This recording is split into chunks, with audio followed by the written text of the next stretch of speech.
A suposta Bíblia de 1500 anos achada na Turquia traz revelações polêmicas sobre Jesus e o profeta Maomé. E uma dessas revelações é de que Jesus Cristo não foi crucificado. Mas como assim?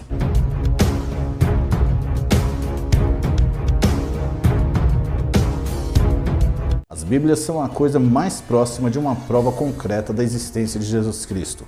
Todos os testamentos que foram escritos, às vezes não coincidem por terem pequenas diferenças dentro do texto. Muito provavelmente porque houve vários autores, porém o mundo nunca viu uma Bíblia que contaria uma história completamente diferente, especialmente admitindo que Jesus não foi crucificado.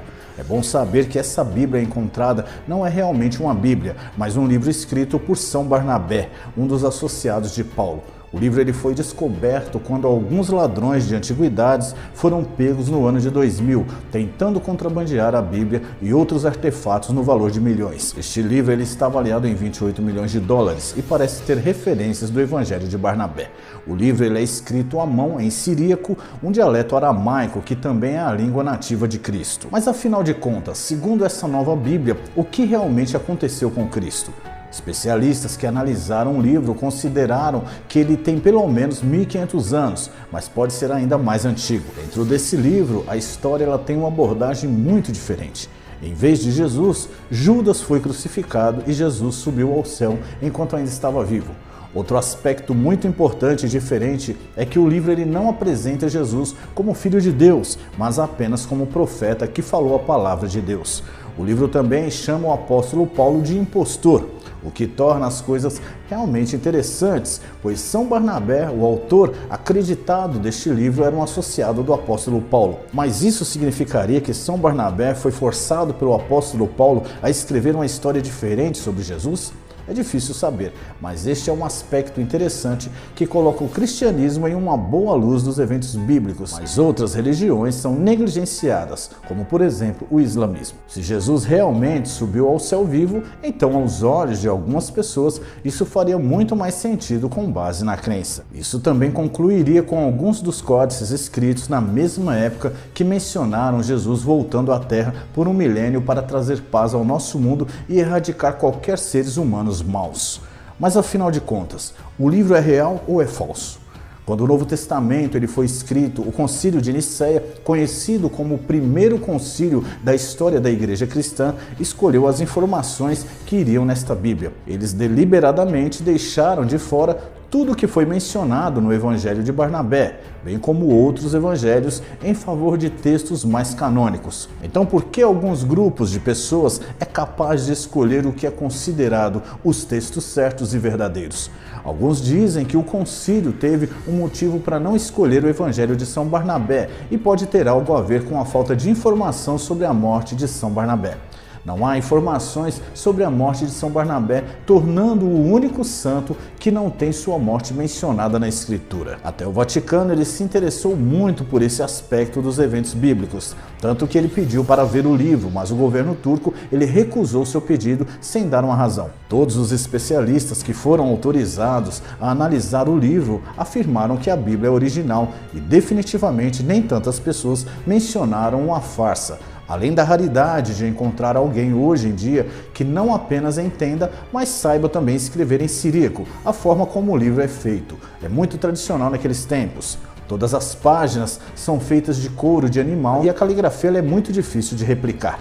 Há um grande debate online que vem acontecendo há anos sobre a autenticidade desse livro, bem como as informações apresentadas nele. Bem, irmãos, como eu sempre digo aqui, o engano está por toda parte. E tentar colocar as escrituras sagradas, a Bíblia sagrada que conhecemos, em descrédito é uma das principais tarefas do diabo e seus anjos. Não importa o livro que seja, não importa qual a idade que ele tenha e nem de que forma ele foi escrito. Qualquer livro que desminta a Bíblia não devemos ter como revelação de Deus. Não devemos dar crédito, porque Deus, através do seu poder e da sua sabedoria, permitiu que viesse parar em nossas mãos o suficiente para conhecermos a verdade e sermos libertos do sistema religioso, das falsas doutrinas e heresias ensinadas há séculos. Já quanto aos livros paralelos à Bíblia que existem, são milhares. Porém, veja o que Paulo nos adverte.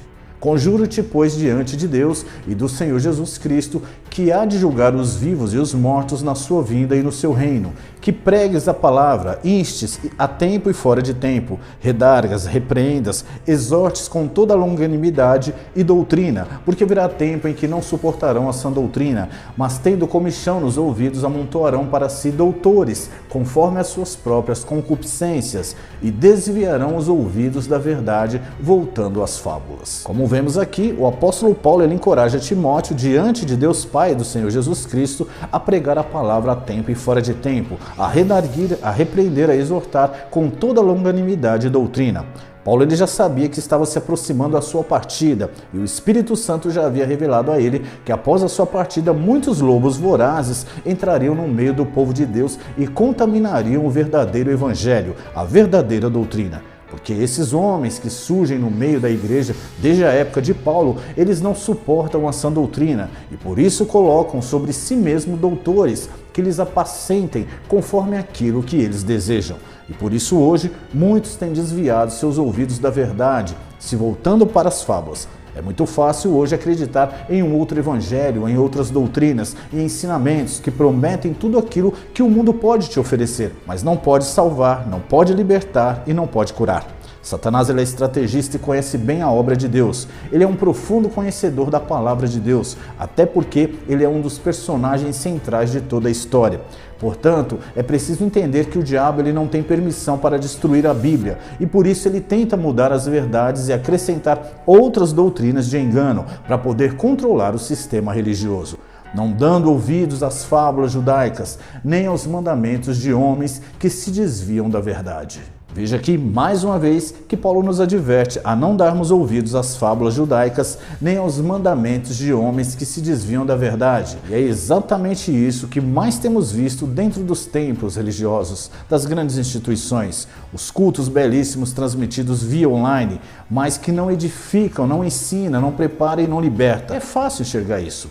Pega aí um crente de qualquer denominação que vai aos cultos toda semana, que frequenta os templos há mais de 10 anos, e pega um crente que lê as escrituras, que examina a palavra de Deus há um ano, por exemplo, coloque os dois sentados em uma mesa, com duas Bíblias abertas. Com certeza o crente que examina as escrituras vai ter mais conhecimento do que o crente que apenas vai aos cultos no templo religioso. Porque como o Senhor Jesus Cristo mesmo profetizou há 2000 anos atrás, chegaria a hora e já era em que não se acharia lugar físico para adorar ao Pai, mas os que o adorassem deveriam adorá-lo em espírito e em verdade. Felizmente, muitos cristãos ainda têm a cultura de achar que por estar dentro de um templo religioso já estão adorando, cultuando e servindo a Deus.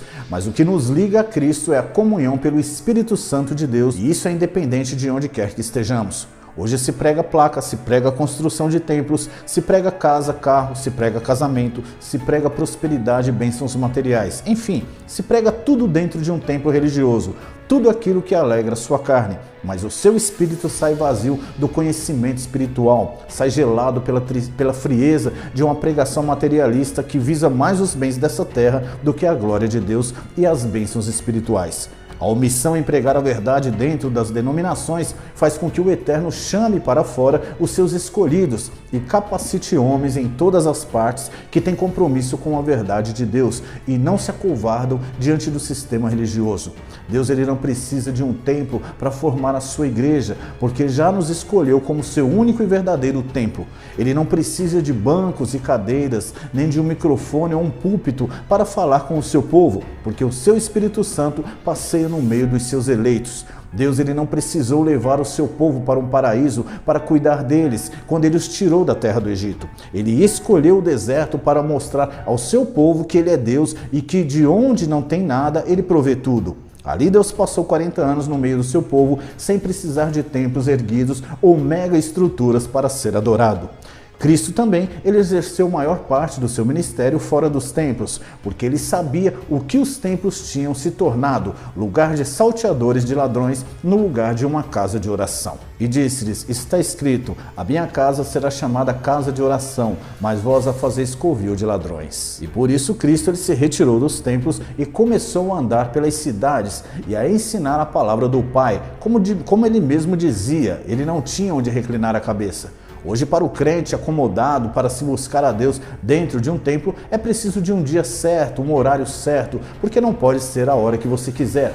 Hoje em dia, os templos e os líderes tomaram a glória de Cristo e colocaram sobre si.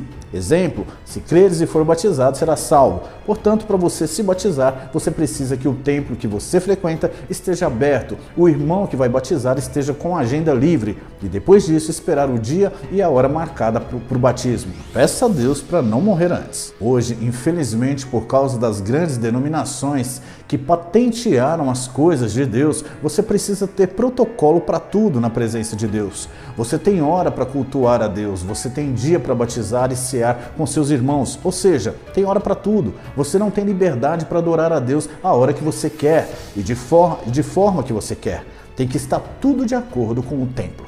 Mas fora do templo, você é livre no espírito para adorar, para orar, para louvar a Deus. E não tem hora, porque o Eterno ele não dorme, não se cansa nem se fatiga. Por isso, ele está de braços abertos para você 24 horas por dia, 7 dias por semana, 30 dias por mês e 365 dias por ano. Essa é uma das vantagens de adorar a Deus fora dos templos. A maior vantagem dos eleitos de Cristo é deixar de ir ao templo para ser o próprio templo do eterno Deus. Mas o Altíssimo não habita em templos feitos por mãos de homens, como diz o profeta. O céu é o meu trono e a terra o estrado dos meus pés. Que casa me edificareis, diz o Senhor, ou qual é o lugar do meu repouso? O Deus que fez o mundo e tudo que nele há, sendo o Senhor do céu e da terra, não habita em templos feitos por mãos de homens, nem tampouco é servido por mãos de homens, como que necessitando de alguma coisa, pois ele mesmo é quem dá a todos a vida, a respiração e todas as coisas. Felizmente, hoje, os templos milionários e luxuosos acabam plantando dentro dos corações de muitos crentes uma vaidade desnecessária, tirando muitas vezes a glória de Deus de dentro do coração dos irmãos e colocando a glória do próprio templo, do pregador e etc. Muitos fiéis se deixam exaltar pela beleza e estrutura dos templos e acabam se esquecendo daquele que é maior que o templo. Também é importante lembrar que Deus ele não é homem, ele não se envaidece pela grandeza de um templo, mas ele se alegra e te ama pela sinceridade de um coração quebrantado diante dele. Bem, irmãos, esse é o vídeo de hoje. Eu quero agradecer aqui a cada irmão e irmã que tem apoiado esse canal com aquilo que o Senhor tem colocado em cada coração. Com certeza, esse apoio ele tem nos ajudado a manter esse canal de pé. E se você gosta do conteúdo postado aqui e desejar ser um apoiador desse canal, o Pix e a conta estão passando aí na tela e estão também na descrição desse vídeo. Faça tudo com alegria, sem forçar, sem se sentir obrigado. Que Deus abençoe a sua vida, a sua família e até o próximo vídeo.